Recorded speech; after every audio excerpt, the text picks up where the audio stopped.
হাওয়া, প্রতি ঘরে সুশাসন সরকারের চাওয়া।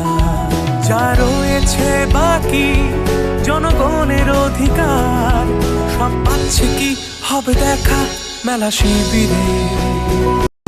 বিকাশ পৌঁছবে প্রতিটি ঘরে, বিকাশ পৌঁছবে প্রতিটি ঘরে, বিকাশ পৌঁছবে প্রতিটি ঘরে। ত্রিপুরার উন্নয়নে আপনারাও অংশগ্রহণ করুন। আজকেই কল করুন 1905 নম্বরে।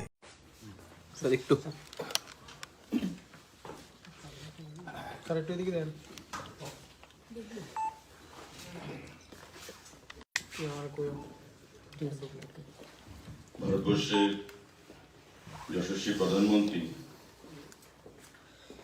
তথা বিশ্বের রাষ্ট্রনায়কদের মধ্যে অন্যতম সম্মানিত নরেন্দ্র মোদীজির আগমনকে কেন্দ্র করে সারা ত্রিপুরা রাজ্যে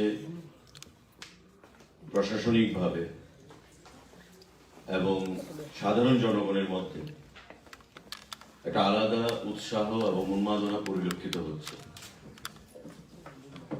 প্রধানমন্ত্রী দপ্তর থেকে যে ক্লিয়ারেন্স কর্মসূচি আগামীকাল অর্থাৎ 18ই ডিসেম্বর মাননীয় প্রধানমন্ত্রী ত্রিপুরা সফরকে কেন্দ্র করে ঘোষণা করা হয়েছে, সেটা আপনাদের মাধ্যমে আমরা রাজ্যের জনগণকে অবগত করতে চাইছি।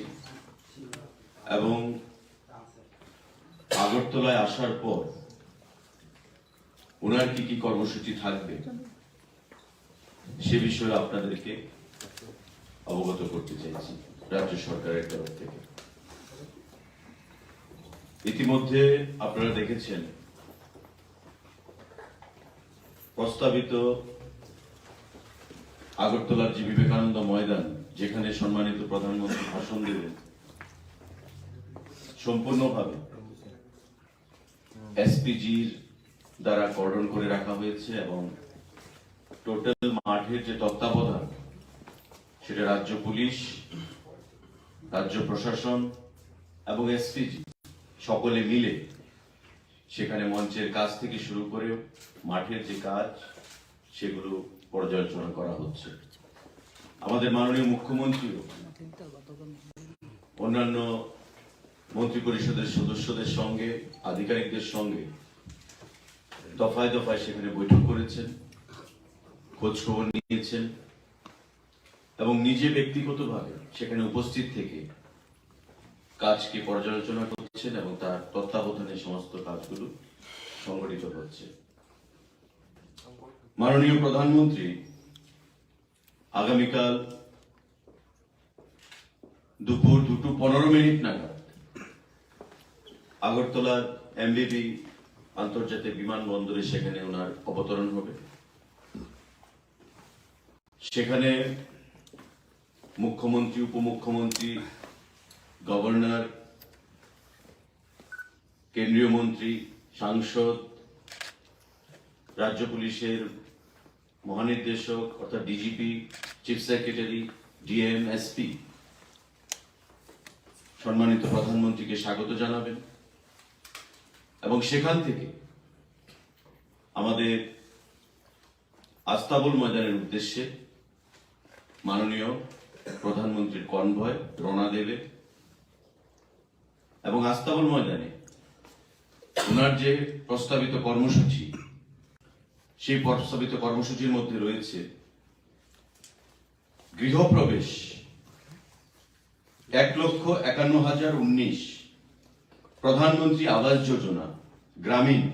আপনারা জানেন যে PMAY অর্থাৎ প্রধানমন্ত্রী আবাস যোজনা গ্রামীণ ত্রিপুরা রাজ্যে সেখানে ঘর গ্রামে তার গৃহপ্রবেশ হবে অর্থাৎ বেনিফিশিয়ারিদের, এবং আরবানে 54,526 গ্রামীণের বেনিফিশিয়ারি রয়েছে সেখানে গৃহপ্রবেশ 1,51,019 এবং আরবানে 54,526।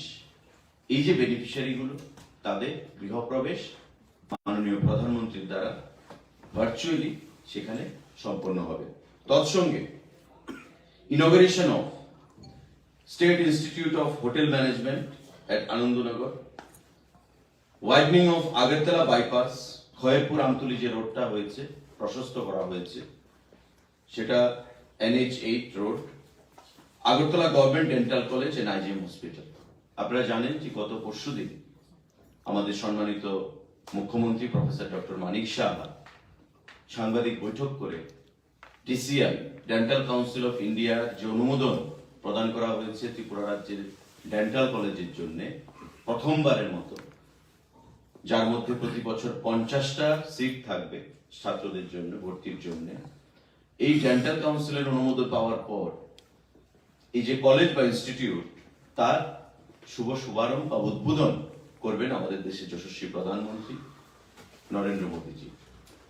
স্টেট বা Agartala government dental college and IGM হাসপাতাল যেখানে তার ক্যাম্পাসটা থাকবে। তার বাইরে foundation stone of 32 roads of 232 kilometers length under PMJSY 3, Pradhan Mantri Gramin যে সড়ক যোজনা তার 32খানা রোডের 232 কিলোমিটার লেন্থ, টোটাল রোড সংখ্যা কত 32, লেন্থ কত 232 কিলোমিটার, তার ফাউন্ডেশন স্টোন লেইং হবে PMJSY এর আওতায়।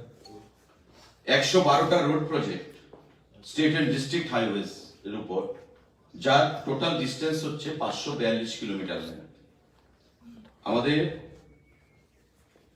এই যে আপনারা জানেন যে পূর্ত দপ্তরকে আরো 10,000 কোটি টাকার উপর প্রদান করা হচ্ছে এই রাজ্যের রোড ইনফ্রাস্ট্রাকচারকে আরো প্রশস্ত করার জন্য। তারই অঙ্গ হিসাবে 112টা রোড প্রজেক্টস যার টোটাল লেন্থ হচ্ছে 542 কিলোমিটার, তার ফাউন্ডেশন স্টোন লেইং হবে। তার বাইরে 32খানা রোড রয়েছে যার লেন্থ হচ্ছে 232 কিলোমিটার আন্ডার PMJSY 3, তার ফাউন্ডেশন স্টোন মাননীয় প্রধানমন্ত্রীর দ্বারা লেইং হবে।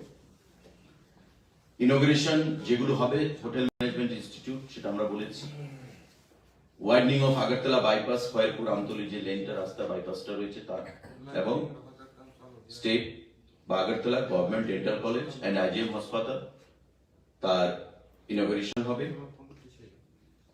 ফাউন্ডেশন স্টোন যেটা লেইং হবে যেগুলো, তার মধ্যে accompanied by screening of a short film on projects. আমাদের বিগত কয়েক বছর যাবত কি কি প্রজেক্ট, স্বাস্থ্য, শিক্ষা, আমাদের কৃষি, infrastructure, sports and youth affairs, ICA, আমাদের যে অ্যাচিভমেন্টস গুলো কি কি রয়েছে বিগত কয়েক বছর, সেই জিনিসগুলো আমাদের সেখানে তুলে ধরা হবে একটা শর্ট ডকুমেন্টেশনের মাধ্যমে। আমাদের সাংবাদিক বন্ধুরা, আগামীকাল যে অনুষ্ঠান কর্মসূচি রয়েছে প্রধানমন্ত্রী সফরকে কেন্দ্র করে, তাতে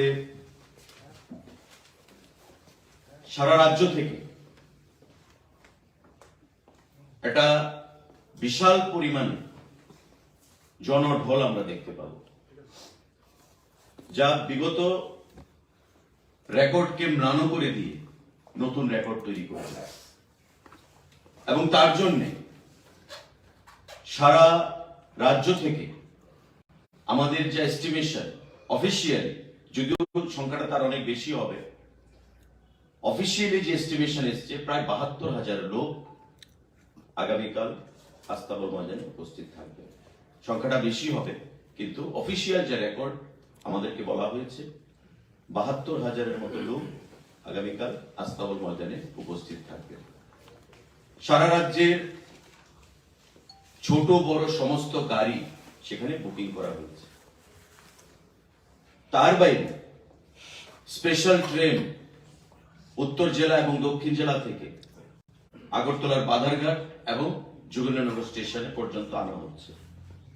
আমাদের যা ধারণা, প্রায় দক্ষিণ জেলা এবং উত্তর জেলা ধলাই ঊনকোটি মিলিয়ে ট্রেনে যারা আসবেন যোগেন্দ্রনগর এবং বাধারঘাট স্টেশনে, সেই সংখ্যাটা প্রায় 14-15,000 ছাড়িয়ে যাবে টোটাল। কারণ বর্তমান যে ট্রেনের যে কানেক্টিভিটি, তার বাইরে আমরা আরো নতুন স্পেশাল ট্রেন 4খানা সেখানে অ্যাড করেছি। 2খানা ধলাই এবং নর্থ থেকে, ঊনকোটি থেকে, আর 2খানা হচ্ছে আমাদের দক্ষিণ জেলা থেকে। এই ট্রেনগুলো এবং এক্সিস্টিং বর্তমান যে ট্রেনগুলো সেগুলো সবকিছু মিলিয়ে আমাদের ধারণা ট্রেনেই আসবেন প্রায় 15,000 মানুষ। তার বাইরে 600-র মতো বড় বাস, প্রায় 2,500 এলএমবি লাইট মোটর ভেহিকেল এবং অজস্র প্রাইভেট ভেহিকেল যেগুলো অফিসিয়াল গণনার মধ্যে আসেনি, সেই private vehicle, autorickshaw, motor bike আগামীকালকে সবাই সেখানে মানুষ আনার জন্য কাজে লাগানো হচ্ছে। কারণ আপনারা জানেন আমাদের রাজ্যে বাসের সংখ্যা কম, যা ভেহিকেল রয়েছে এলএমবি, আমি যেটা বললাম ফিগার দিয়ে, যে প্রায় 2,500 এলএমবি লাইট মোটর ভেহিকেল সেগুলোকে ইনভোল্ভ করা হয়েছে, ট্রেন ইনভোল্ভ করা হয়েছে এবং 600-র উপর বাস সেখানে ইনভলভ করা হচ্ছে। Private vehicle, autorickshaw, motor bike আছে, আশেপাশের যে অঞ্চলগুলো সেখান থেকে তারা আসবে। এবং অফিসিয়াল যে ফিগার সেটা আমরা প্রায় 72,000-এর মতো লোক আগরতলা রাস্তাবল ময়দানে আগামীকালকে আমাদের দেশের যশস্বী প্রধানমন্ত্রী নরেন্দ্র মোদী সবাই সেখানে উপস্থিত থাকবেন। তো আমরা আশা করব সাংবাদিক বন্ধুরা আপনারা প্রত্যেকে আমন্ত্রিত থাকবেন এবং যথাযথভাবে বিগত দিনের মতো আপনারা সহযোগিতার হাত বাড়িয়ে দেবেন এবং মাননীয় মোদীজি